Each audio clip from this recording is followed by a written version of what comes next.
So, Nick, I feel like we have been discussing this all season long, and we keep saying, oh, they'll eventually get their footing. They'll eventually figure this out. There's enough talent on this team. They'll put it all together. But are we running out of time? Do you expect them to rebound from this tough stretch before the playoffs start? No, and I take issue with one thing you said before the Brad Stevens sound, which is you said many people expected them in the Eastern Conference Finals. No, no, no. The Boston Celtics were the preeminent favorite to make the NBA Finals. I was considered a critic because I thought they might not make it to the Eastern Conference Finals. That was considered, oh, you must just be hating for no reason. They had the second highest Vegas over-under as far as projected wins. They won 53 games 2 years ago with Isaiah Thomas as their best player. They won 55 games last year, even though Kyrie missed the last month of the season. This was a team that had Gordon Hayward coming back, a healthy Kyrie, Tatum in year 2, Brown in year 3. They didn't lose anyone of substance in free agency. This team was supposed to contend with Golden State. They were supposed to be having the year Milwaukee's having. They're not even having the year the Clippers are having. That's who they are right now, and we've got 8 games left. So, no, they're not going to change. No, they're not going to be any different. And this is a squandered season for Boston. If this season went one way, you know how it would have ended?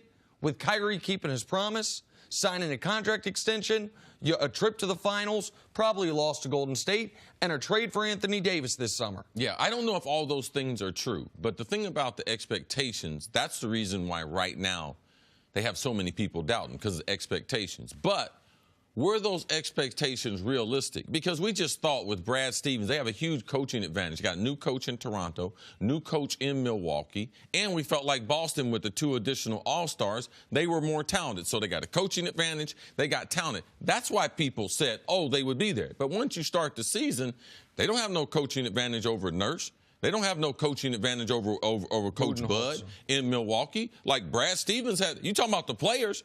Brad Stevens hadn't had a good year. He hadn't shown elite coaching with the most talented roster he's ever had in professional basketball or in college basketball. So you can spread the blame around, but once the season started, no, they weren't the favorite. Milwaukee has been substantially better, and people should doubt. It's hard to think, because last year, people forget, they struggled going into the playoffs, but we had 2 excuses. They're young and they're injured. They caught fire in the playoffs, the younger players, and the overall chemistry. The reason why now is Toronto. We didn't know what they would do at Kawhi. They have tremendous chemistry. They're well coached, and they're talented. Their bench is really strong. Milwaukee, they've transformed. It's how they're going to play basketball. Man, they shoot the 3. They dominate the paint. They play great defense. They're almost unbeatable at home. So, no, they're not the favorite. I don't expect the Celtics to be able to beat these teams that consistently have put it together. And the questions they had coming into the season, Toronto, Milwaukee, and even Philadelphia, most of those questions have been answered from a positive standpoint compared to the Celtics. But here's the other reason why for Boston, this, even with Toronto and Boston, or Toronto and Milwaukee exceeding expectations, it'd be one thing if it's like, man, Milwaukee's going to win 60 games, Toronto's going to win 57, so Boston's going to win 55 games again, have a really good year. There were just 2 teams that hit on everything. Toronto made a midseason trade that helped them. Milwaukee, they have the number 1 defense in basketball, the number 1 overall net rating in basketball, top 3 offense. Like, okay, so those are 2 great teams. Boston's really, really good, just not there. That's not where they are. Right now, they have a worse record than every team that's going to make the playoffs in the West. There are 12 teams in the NBA with the same or better record than Boston. That's a mediocre season, and it's a bad season given where the expectations are. So if you look at this team, would you point more towards team chemistry or team talent as the reason why this season has gone awry? Well, the reason why we haven't seen the team talent is because they don't have team chemistry. They are not willing to sacrifice each other's game, because that's what you have to do in team sports. You can't have career years for your top guys. Like, guys have to sacrifice. You have to sacrifice playing defense. You have to be able to rebound. But you have to be totally consumed with what the team is doing compared to, man, am I going to stay here? Man, I need to make sure I get me a max deal on this other contract. Man, I should be a starter. Terry Rozier, all these things, they get in the way, and they pollute the water from a team being able to operate in sync. So the lack of chemistry has been the biggest issue this year. The second biggest issue, Gordon Hayward. Those minutes that he has gotten, it's affected the other players because he has not been consistently better than them, and they've given him minutes out of respect, out of previous relationship with Branson, like for some reason. But that's one of the huge problems that they have there. Well, and the other element for Boston that is so concerning, and a reason why any faith or optimism is just blind faith or blind optimism, is they had a chance at a reset when everybody does at the All-Star break. All right, guys, the first two-thirds of the season didn't go the way we had hoped, but we still can be the third seed in the East. If Toronto falters, we maybe could get up to number 2. We know what our rotation is. Gordon's as healthy as he's been since he first got here. And since the All-Star break, they're 6-10. They're 1-8 against playoff teams since the All-Star break. They're behind the Pacers. The Pacers haven't had Oladipo. They have 100%. Like, we just gave Boston the 4 seed at least when Oladipo went down.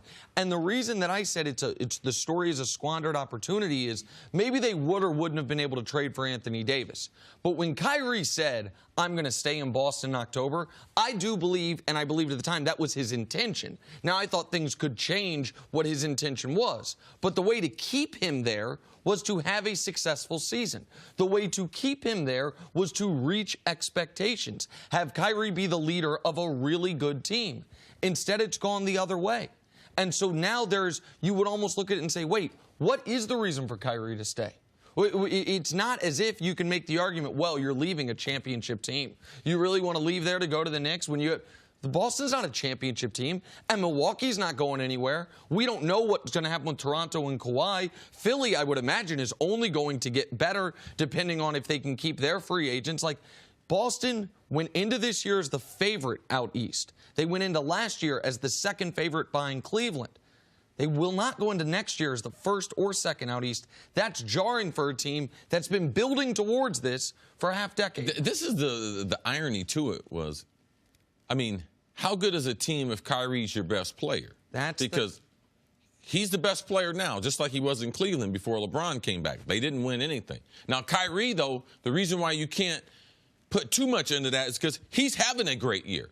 He's having career-type years, but the other guys around him are not. I always thought it was on the board, based on what people were saying, that he was not going to stay in Boston and that he was going to try to be in New York City. That's always been part of one of his goals. He didn't request to go to the Celtics, so that's kind of the irony to it. Kyrie is playing good basketball, but they're not. It doesn't translate into wins. It's the most bizarre part of the season, is that they are 10-2 when he does not play, 33-29 when he does, and much like those early years in Cleveland, his individual numbers are outstanding, and this is the best statistical year of his career, and it's not translating to wins. All right. Thanks for watching. Subscribe here to get the latest from the show. Also, be sure to check out more of the best clips from First Things First, or go watch a few segments from our other shows on FS1.